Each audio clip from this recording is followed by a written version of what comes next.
Hello and welcome to case file. दोस्तों, कोलकाता से 17 kilometre दूर होंगली के इलाके कोनानगर में 8 साल के श्रेयांशु शर्मा का जो कत्ल हुआ, उसने सिर्फ उनके खानदान को नहीं बल्कि पूरे इलाके को हिला के रख दिया। आज का ये केस न सिर्फ एक कत्ल की कहानी है बल्कि एक माँ के उस गुनाह का राज है जिसमें उसने अपने ही लाल की जिंदगी छीन ली, सिर्फ अपनी ख्वाहिशात के लिए। अगर आप इस दिल हिलाने वाले केस को आखिर तक सुनेंगे तो आपको समझ आएगा कि कभी कभी इंसान अपनी हदों को कैसे पार कर जाता है। ये वाकया 6 मार्च 2024 को शाम 5 बजे के करीब सामने आया। जब श्रेयांशु की कजन उसके कमरे में पहुंची तो जो मंजर उसने देखा वो देखकर उसके होश उड़ गए। 8 साल का श्रेयांशु खून में लथपथ जमीन पर पड़ा हुआ था। उसके हाथों की नसें कटी हुई थी और सर कुचला हुआ था। उसके जिस्म पर जगह जगह चोटों के निशान भी थे और रूम में टीवी का वॉल्यूम इतना ज्यादा था कि कोई चीख भी रहा होता तो सुनाई न देता। कातिल ने पूरा प्लान बनाया था कि किसी को कत्ल की आवाज न सुनाई दे। पुलिस ने क्राइम सीन पर पहुंचकर देखा कि ना दरवाजों पर तोड़फोड़ थी, ना ही किसी चीज की कोई चोरी हुई थी। घर का सारा सामान अपनी जगह पर रखा हुआ था। सबसे अजीब बात यह थी कि घर के बाहर एक डॉग भी बंधा हुआ था, लेकिन किसी पड़ोसी ने उस वक्त कुत्ते के भौंकने की आवाज भी नहीं सुनी थी। इसका मतलब था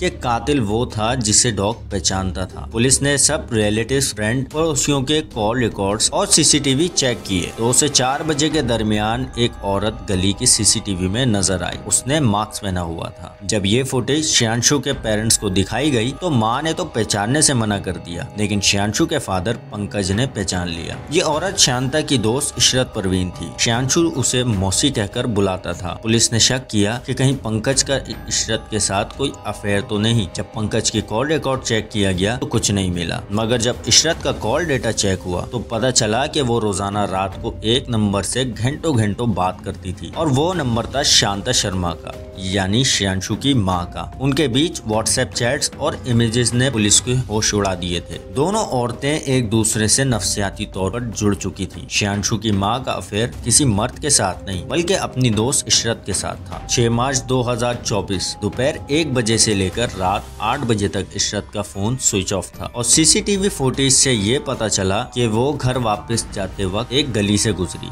जहाँ कैमरा लगा हुआ था, यानी वो मर्डर के वक्त शांता के साथ थी। पुलिस ने दोनों को इन्वेस्टिगेशन के लिए उठा लिया। पहले इशरत चुप रही, लेकिन जब शांता से सख्ती से पूछा गया तो उसने सब कुछ कबूल कर लिया। उसने कहा, हाँ, मैंने अपने बेटे को मारा क्योंकि उसने मुझे और इशरत को बेड पर सेक्सुअली हालत में देख लिया। श्रेयांशु ने जब अपनी माँ और इशरत को इस हाल में देखा तो वो हिल कर रह गया था। एक माँ के लिए ये एक लम्हा था जहाँ उसे सोचना चाहिए था, लेकिन शांता अपना होश खो बैठी थी। उस दिन के बाद श्रेयांशु परेशान रहता था। माँ से आए दिन झगड़ा भी करता था। शांता को डर था कि कहीं वो किसी को सब कुछ बता न दे, वरना तो बहुत बदनामी होगी। बदनामी से बचने के लिए उसने अपने बेटे की जिंदगी छीन ली। पहले उसने श्रेयांशु का सर दीवार पर मारा, फिर टेबल पर जोर से मारा, फिर एक मूर्ति उठाई और जोर से उसके सर पर मारी। जब सब कुछ करने के बाद भी श्रेयांशु ने दम न तोड़ा तो वो किचन से छुरी लाई और उसने उसके हाथ की नस काट दी। उस वक्त इशरत भी उसके साथ थी। दोनों ने मिलकर उस इनोसेंट बच्चे की जिंदगी का सफाया कर दिया। एक माँ का ये रूप देखकर